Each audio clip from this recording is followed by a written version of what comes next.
19th sum பாருங்க. Kandan shares 1/2 piece of cake between 2 persons. What will be the share of each? அப்படின்னா கந்தன் வந்து half piece cake 1/2ங்கிறது half தானே, half piece cake வந்து ரெண்டு பேருக்கு வந்து ஷேர் பண்றாங்க அப்படின்னா எவ்வளவு வந்து ஒருத்தவங்களுக்கு ஷேர் பண்ணிருப்பாங்க, அந்த ஆஃப்ல எவ்வளவு ஒருத்தருக்கு போயிருக்கும் அப்படின்னு கேட்டிருக்காங்க. அப்ப என்ன பண்ணணும்னா நம்ம வந்து half piece cakeல இருந்து 2% டிவைட் பண்ணணும். 1/2 டிவைட் பண்ணுங்கிறதுனால டிவிஷன் 2. இப்போ 1/2 அப்படியே எழுதிக்கோங்க. இப்போ டிவிஷன்ல எப்பவுமே ஃப்ராக்ஷன்ல வரும்போது ரெசிப்ரோக்கல் எடுத்துக்கணும். இந்த நம்பருக்கு கன்ஃபியூஸ் பண்ணிக்க கூடாது, இதை போடக்கூடாது. இந்த நம்பருக்கு டிவிஷனுக்கு அப்புறம் இருக்க நம்பருக்கு ரெசிப்ரோக்கல் போடணும். அப்போ 2ங்கிறது 2/1 இருக்கிறதா அர்த்தம். அப்போ 1/2 சேஞ்ச் ஆகுமா? இப்போ எதுவுமே கேன்சல் பண்ண முடியாது. So 1 into 1 1, 2 into 2 4. இதுதான் ஆன்சர். ஓகேவா? அடுத்தது 20th sum பாருங்க. Divide 4 1/2 by 3 1/2. மிக்ஸ்டு ஃப்ராக்ஷன்ல இருக்கு. 4 1/2 3 1/2 டிவைட் பண்ணணும். இப்படி எழுதிக்கோங்க. 4 1/2 டிவைட் 3 1/2 பை தென் இது வந்து மிக்ஸ்டு ஃப்ராக்ஷன்ல இருக்கு. நம்ம வந்து இம்ப்ராப்பரா சேஞ்ச் பண்ணிப்போம். அப்போ 4 into 2 இது மல்டிபிள் பண்ணுவோமா? 4 into 2 8, 8 plus 1 9. டைரக்டா போட்டிருக்கேன், ஏன்னா நம்ம ஆல்ரெடி நிறைய இது மாதிரி போட்டோம் இல்லையா.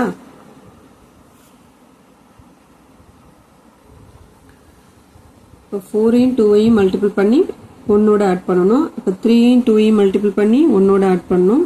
ஆட் பண்ணா 4 2s are 8, 8 plus 1 9, 9/2 divide 3 2s are 6, 6 plus 1 7, 7/2. ஓகேவா? இப்போ டிவிஷன்ல எப்பவுமே இந்த சிம்பிளுக்கு பக்கத்துல இருக்க நம்பரை வந்து நம்ம தலைக்கீழா மாத்துவோம். அது வந்து ரெசிப்ரோக்கல். ஸோ 2/7 சேஞ்ச் ஆகும். இந்த 2க்கும் இந்த 2க்கும் கேன்சல் ஆயிடும். இப்போ 9/7. வேற எதுவும் நம்ம கேன்சல் பண்ண முடியாது. ஸோ 9/7 தான் ஆன்சர். இது மிக்ஸ்டு ஃப்ராக்ஷனாகவும் மாத்தி போடலாம். 9/7 இருக்குல்ல, அது வந்துட்டு 9 7 மல்டிபிள் பண்ணுவோமா? சாரி, டிவைட் பண்ணுவோம். 7 1s are 7, பேலன்ஸ் வந்து 2 இருக்கும். அவ்வளோதான். அப்போ ஆன்சர் என்ன வரும்? 1 2/7. ஓகேவா? இப்படியும் போடலாம், இது இப்படியும் போடலாம். அடுத்தது exercise number 21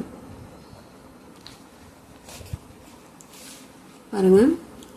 An oil tin contains 7 1/2 liters of oil which is poured in 2 1/2 liters of bottle. How many bottles are required to fill 7 1/2 liters of oil? என்ன கொடுத்துருக்காங்கன்னு புரியுதான்னு பாருங்க. ஒரு 2 டைம் படிச்சு பாருங்க, புரியும் நல்லாவே. ஒரு ஆயில் டின்ல 7.5 லிட்டர் ஆயில் இருக்கு. அது வந்து 2 லிட்டர் பாட்டில்ல ஊத்துறாங்க. போர்னா ஊத்துறது. How many bottles are required to fill 7.5 liters of oil? அப்போ ஒரு பாட்டில்ல 2 லிட்டர் ஊத்துறாங்க அப்படின்னா 7.5 லிட்டர்ஸ் இருக்கு இல்லையா, அதை ஊத்துறதுக்கு ஒரு எத்தனை பாட்டில ஊத்துவாங்க அப்படின்னு கேட்டிருக்காங்க. அப்ப how many bottles நமக்கு வந்து தேவை. புரியுதா? அப்போ என்ன பண்ணுவோம், இந்த இருக்கு இல்லையா, இந்த 7.5 லிட்டர்ஸ் இந்த 2 லிட்டர் பாட்டில் இருக்குல்ல, இந்த பாட்டிலால டிவைட் பண்ணுவோம். டிவைட் பண்ணா நமக்கு எத்தனை பாட்டில் தேவைப்படும், ஒரு 2 லிட்டர் எத்தனை லிட்டர் தேவைப்படும் அப்படின்னு நம்ம கண்டுபிடிச்சிடலாம். புரியுதா என்னன்ட்டு பார்க்கலாம். பாட்டில்ஸ் வந்து எவ்வளோ நமக்கு தேவை அப்படிங்கிறது எழுதிக்கோங்க. the number of bottles required அதான் நம்ம கண்டுபிடிக்கணும்.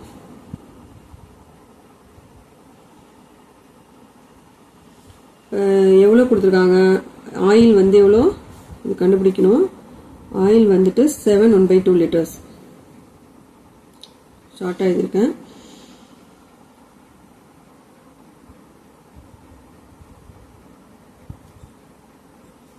in 1 bottle. பாட்டில் எவ்வளோ ஊற்றுறாங்க? 2 1/2 லிட்டர்.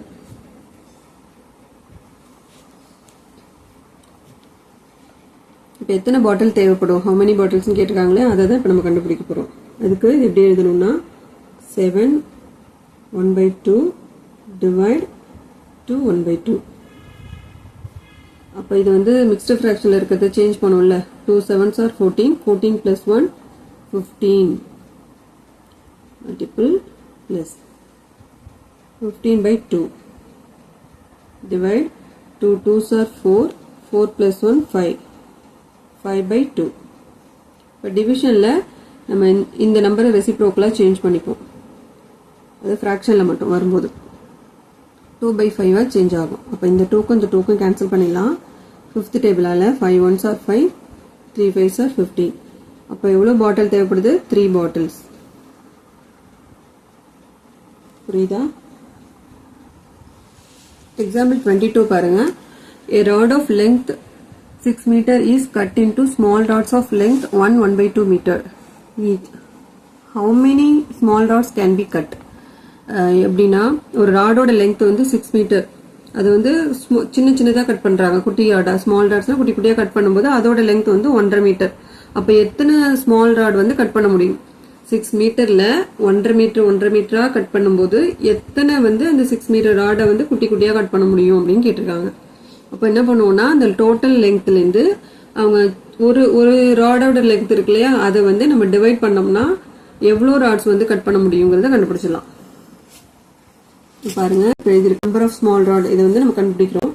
இப்போ டோட்டல் லெங்த் ஆஃப் ராட் வந்து 6th, ஒரு ராடோட லெங்த் வந்து 1/2. அப்போ நம்பர் ஆஃப் ஸ்மால் ராட் எவ்வளோ அப்படிங்கிறத டிவைட் பண்ணுறோம். இப்போ 6 அப்படியே இருக்கட்டும், டிவைட் 2 1s are 2, 2 + 1 3, 3/2 போட்டுக்கலாமா? இப்போ பாருங்க 6 இதை வந்து நம்ம ரெசிப்ரோக்கலாக சேஞ்ச் பண்ணுவோமா? அப்போ 2/3 மாறும். இப்போ 3 டேபிளால் 3 1s are 3, 2 3s are 6. இப்போ 2 × 2 என்ன வரும்? 4. 4 ராட்ஸுங்கிறது நம்ம கண்டுபிடிக்கிறது. ஸ்மாலாக 4 வந்து நம்மளால கட் பண்ண முடியும். இதோட முடிஞ்சிச்சு, எக்ஸாம்பிள் முடிஞ்சிச்சு. இந்த யூனிட் 1 ஃபினிஷ் பண்ணியாச்சு. நெக்ஸ்ட் யூனிட் பார்க்கலாம். இதில் வந்து பேலன்ஸ் பார்க்காதது வந்து பிளேலிஸ்ட்ல இருக்கு. 6th ஸ்டாண்டர்ட் சாப்டர் 1 பிளேலிஸ்ட்ல ஆட் பண்ணியிருக்கேன், பார்த்துக்கோங்க. ஓகேவா?